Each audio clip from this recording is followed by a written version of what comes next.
Arthur was relaxing on the couch, enjoying a rare moment of peace. The day had been blissfully uneventful. No strange monsters, no impromptu demonic adventures, just silence and a good book. He should have known it wouldn't last.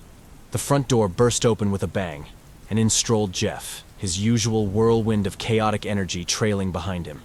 His red eyes gleamed with excitement as he practically glided across the room, tossing a bundle of papers onto the coffee table. "Arthur," Jeff declared, a wide grin stretching across his face. "I've got the perfect idea. It's going to be big. No, massive." Arthur didn't look up from his book. "Jeff, whatever you're thinking, the answer is no." "Oh, come on," Jeff whined, plopping down onto the couch beside him. "Hear me out. Halloween is right around the corner, and I've been doing some research." Arthur raised an eyebrow, finally looking up. "Research? You?" Jeff ignored the jab, his grin widening. "Yeah, research. Halloween, Arthur. It's the one night where demons like me can walk around and no one bats an eye. It's the ultimate blending of the supernatural and the mortal world. We can't just let it pass by without doing something epic." Arthur felt a pit form in his stomach. "What are you getting at?" "A party," Jeff said, throwing his hands up in the air. "A huge Halloween bash, right here, and I'm inviting my entire family from hell." Arthur stared at him, stunned into silence. "Your family from hell?" Jeff nodded enthusiastically. "Yup. Mom, Dad, the cousins, the whole gang. Oh, and of course, we'll invite your friends too. It'll be a multicultural experience, demons and humans mingling. A real bonding opportunity." Arthur's brain struggled to keep up. He could already imagine the chaos. "Jeff, the last time we met your family, they nearly burned the neighborhood down." Jeff waved a hand dismissively. "That was a misunderstanding. They just weren't used to mortal architecture. But this time, I'll tell them to behave. It'll be totally tame. Besides, I've already sent out the invitations." Arthur shot up from the couch. "You what?" Relax, Jeff said, grabbing Arthur by the shoulders and pushing him back down. "I've taken care of everything. Your uncle's getting an invite, your friends too. I even enchanted the invitations to add a little spooky flair. You know, harmless stuff like a puff of fire or a ghostly wail when they open it." Arthur groaned, rubbing his temples. But Jeff was already halfway out of the room, excitedly babbling about decorations. "Oh, and we need real hellfire lanterns. You can't just have regular pumpkins, Arthur. That's amateur hour. And don't even get me started on the costumes. This is going to be legendary." Arthur sank deeper into the couch, wondering how his life had come to this. The next day, Arthur found himself standing in the middle of what used to be his living room. Now, it looked more like a haunted house designed by someone who had seen too many horror movies. Every surface was draped in cobwebs. Real cobwebs. Courtesy of Jeff's cousin, Gregor, who had sent them straight from the netherworld. They crawled, hissed, and occasionally tried to latch onto unsuspecting furniture. "Do we really need living cobwebs?" Arthur asked, swatting one away from his lamp. "Of course," Jeff replied, juggling a pair of floating skulls. "It adds authenticity. Plus, the skulls glow in the dark. Look." He tossed one up, and it floated eerily through the air, casting a sickly green glow. Arthur sighed. "You promised to keep it tame." "This is tame," Jeff insisted. "You should see what I left out. I had an entire idea for a portal to the underworld right in the backyard, but I figured that might scare the neighbors." "Gee, thanks," Arthur muttered, watching as a floating candelabra drifted by, its flames flickering despite the absence of wind. The rest of the house was no better. The kitchen had been transformed into a witch's cauldron, with a bubbling pot of who-knew-what sitting on the stove. Arthur didn't dare lift the lid. The dining room was festooned with banners that read, "Welcome to Hell," in a bright, cheery font, except the letters occasionally flickered and rearranged themselves into more ominous warnings like, "Get out while you can." While Jeff continued to float around, adding last-minute touches to the decor, Arthur stood in front of his closet, staring at the sad collection of old Halloween costumes he had accumulated over the years. "So," Jeff said, suddenly appearing behind him, "what are you going as? A mummy? Frankenstein? Oh, you could be a zombie. I could make that real, you know." Arthur turned around slowly, giving Jeff a deadpan look. I'm not letting you turn me into an actual zombie. Jeff shrugged. Suit yourself. But you should really go all out. Halloween is our night. You don't want to show up to the party looking lame. Arthur sighed and pulled out an old vampire cape. This'll do. Jeff gasped in mock horror. Arthur, no. You can't just wear a cape. That's like the bare minimum of effort. I'm not the one trying to impress demons from hell, Jeff, Arthur said, throwing the cape over his shoulders. I'm trying to survive this night with my sanity intact. Jeff scoffed, but his eyes twinkled with mischief. Well, I'll be going as myself. And trust me, that's scarier than anything you can imagine. Isn't that cheating? Arthur asked. Jeff grinned. Nope. I'll add a little something extra. He rummaged through a box and pulled out a cheesy vampire cape, tossing it over his shoulders. See? Now I'm Jeff the Vampire Demon. Terrifying, right? Arthur couldn't help but laugh. Yeah, sure, terrifying. Later that evening, Jeff floated into the living room with a self-satisfied grin, tossing a pile of crumpled papers onto the coffee table. Guess what? The RSVPs are in. Arthur glanced up, confused. RSVPs? You mean people are actually responding to your cursed invitations? Jeff laughed. Of course. People love a little theatrical flair. Plus, your uncle's reaction was priceless. He sent me a video of his invite bursting into a puff of fire. Said it spiced up his morning. Arthur rolled his eyes. Great. And what about my friends? They're all in, Jeff said, sitting cross-legged on the couch, clearly pleased with himself. The ghostly wail I programmed into the invites was a hit. Apparently, it freaked out your buddy Max so much, he thought his house was haunted for a solid hour. Arthur sighed, rubbing his temples. And they're still coming? Jeff grinned even wider. Oh, they're definitely coming. Who could resist the promise of meeting my family? They don't even know how tame it's going to be compared to what I originally had planned. Arthur shot Jeff a suspicious look. And what exactly did you originally plan? Jeff waved a hand dismissively. Oh, nothing major. Just a few harmless pranks. You know, things like portals to hell that would open mid-party. But don't worry, I toned it down. Wouldn't want to scare anyone off too soon. Arthur groaned, dropping his head into his hands. You're going to get us all killed. Please, Jeff said, standing up and stretching. This'll be the Halloween party of the century. And when it's over, people will be talking about it for years. Trust me, Arthur. As Jeff floated out of the room, humming a kazoo tune and muttering something about demon karaoke, Arthur stared at the ceiling, already bracing himself for the chaos that was sure to unfold. The invitations were sent, the guests were coming, and there was no turning back now.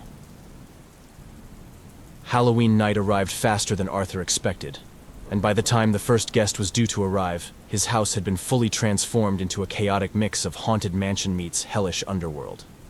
Arthur stood in the living room, surveying the scene with a mix of resignation and mild terror. The decorations were, well, extra. The living room was barely recognizable. Jeff had insisted on hanging authentic demon-inspired lanterns from the ceiling, their flames flickering with an eerie red glow. The cobwebs draped across the walls hissed softly whenever someone got too close, and the floating skulls in the corner occasionally moaned in a creepy but oddly enthusiastic chorus. On the table, a punch bowl bubbled ominously, glowing with an unsettling green hue that made Arthur deeply suspicious of its contents. He hadn't even had the nerve to check the snacks. Arthur tugged at the collar of his hastily thrown-together vampire costume. This is a lot. Jeff, who was now wearing his ridiculous vampire cape over his usual demon appearance, flitted around the room with the energy of a hyperactive child on too much sugar. It's perfect, he said, surveying his handiwork. I've outdone myself, Arthur.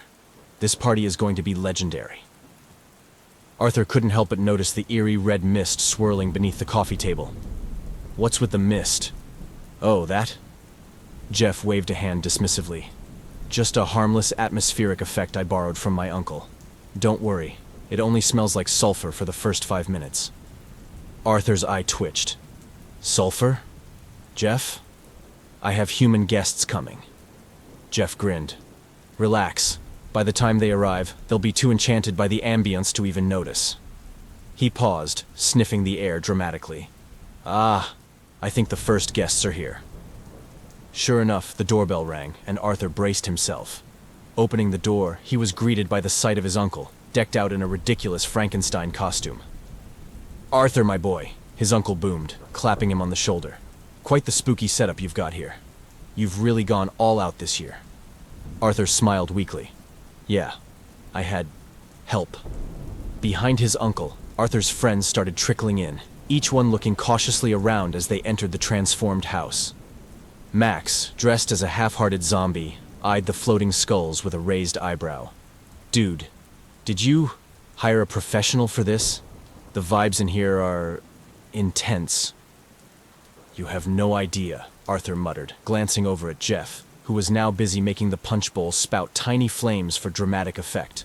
Arthur shot him a warning look, but Jeff only gave him an exaggerated wink. Soon, the room was filled with a mix of Arthur's friends, all chatting nervously while trying to avoid the hissing cobwebs and the occasional moaning skull. The humans had barely had time to adjust when a sudden, deafening crack echoed through the air, followed by a puff of black smoke in the middle of the living room. Arthur's heart sank. Oh no. Out of the smoke stepped none other than Jeff's family from hell. First came Jeff's dad, a towering demon with horns that nearly scraped the ceiling, dressed in a suit that looked far too formal for a Halloween party. His skin shimmered with a faint red glow, and flames flickered lazily at his feet with every step. "Ah, Jeffrey!" he bellowed, his deep voice making the room vibrate. "My boy, quite the party you've got here." Jeff appeared out of nowhere, floating up to greet his dad with a grin. "Dad, glad you could make it. Meet Arthur's uncle. He's basically the mortal version of you." Arthur's uncle stared up at the demon towering over him, his Frankenstein mask crooked from the shock. Pleasure to meet you." Before the awkward moment could stretch too long, Jeff's mom materialized next. She was every bit as dramatic as Jeff had described, draped in a gown made entirely of shifting flames, which somehow didn't burn the floor beneath her. Her fiery eyes scanned the room with approval. "Charming," she declared, her voice melodic but with an edge of danger. "I love what you've done with the decor, Jeffrey. The floating skulls are a nice touch." "Oh, you know," Jeff said modestly. "I had to keep things festive." Arthur stood frozen, watching as the rest of Jeff's family arrived, each one more bizarre than the last. Jeff's cousins, a trio of mischievous imps, immediately set to work, enhancing the decorations, adding tiny fireballs to the candles and setting the snack table on a low flame. Arthur's friends watched in stunned silence as the imps gleefully scurried around, causing low-level chaos. Arthur's eyes widened as he saw a plate of appetizers suddenly sprout legs and skitter across the table. "Jeff, relax," Jeff said, clapping him on the back. "It's all part of the fun. The snacks are just lively." "Lively? They're running away from the guests." "Exactly," Jeff said, looking immensely proud. "Who wouldn't want to chase their food at a party?" It didn't take long for the interactions between the humans and the demons to become interesting. Arthur's friends were trying their best to stay polite, though it was clear they were more than a little unnerved by the demonic guests. Max, still nursing his drink, had somehow found himself in a conversation with one of Jeff's cousins, who was explaining in great detail the finer points of demonic summoning rituals. "So, like, if I wanted to summon, I don't know, a mini-demon, I'd just draw a pentagram, chant a few words, and bam?" Max asked, looking genuinely intrigued. Jeff's cousin nodded enthusiastically. "Exactly. Though, if you get the words wrong, you might summon something much larger. Happens all the time." Max's face paled. Maybe I'll stick to regular party tricks." Meanwhile, Jeff's mom was chatting with Arthur's uncle, who seemed completely oblivious to the fact that her dress was made of fire. "You know, I've always said humans underestimate the beauty of flame," she said, gesturing grandly as her gown flickered and danced. "It's all about the control." Arthur's uncle, entirely unfazed, nodded sagely. "I know what you mean. My bonfires are the talk of the neighborhood every summer." Arthur, who had been keeping a close eye on the snack table, jumped when a loud bang echoed from the kitchen. He hurried over to find one of Jeff's cousins standing next to a pile of now-singed pumpkin pies. "I tried to help cook them faster," the imp explained with a sheepish grin. Arthur groaned. We have an oven for a reason, you know. Just as Arthur thought the night couldn't get any more chaotic, Jeff clapped his hands, summoning everyone to the center of the room. All right, folks, it's time for the main event, pumpkin carving. Arthur raised an eyebrow. Pumpkin carving? That's surprisingly normal. Jeff grinned mischievously. Oh, but we're doing it demon style. Before Arthur could protest, the imps began handing out enchanted pumpkins. Each one wiggled and squirmed as if it had a mind of its own. Arthur's friends looked apprehensive, but Jeff's family seemed delighted. Remember, Jeff announced, the goal is to carve your pumpkin without it running away. First one to finish gets a prize. What followed could only be described as a pumpkin battle royale. Arthur's uncle chased his rebellious pumpkin around the room with a carving knife, while Max tackled his to the floor in a desperate attempt to keep it still. One of Jeff's cousins set their pumpkin on fire, laughing maniacally as it tried to roll away. Arthur, watching the madness unfold, shook his head. This is a disaster.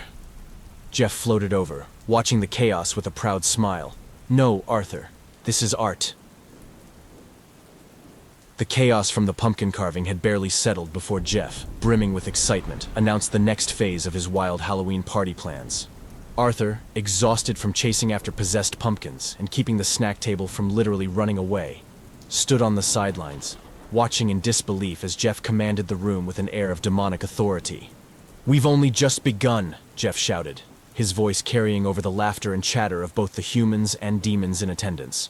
"Now, for the event you've all been waiting for, the costume contest." Arthur groaned, leaning against the wall, pulling his vampire cape tighter around his shoulders. Why am I not surprised?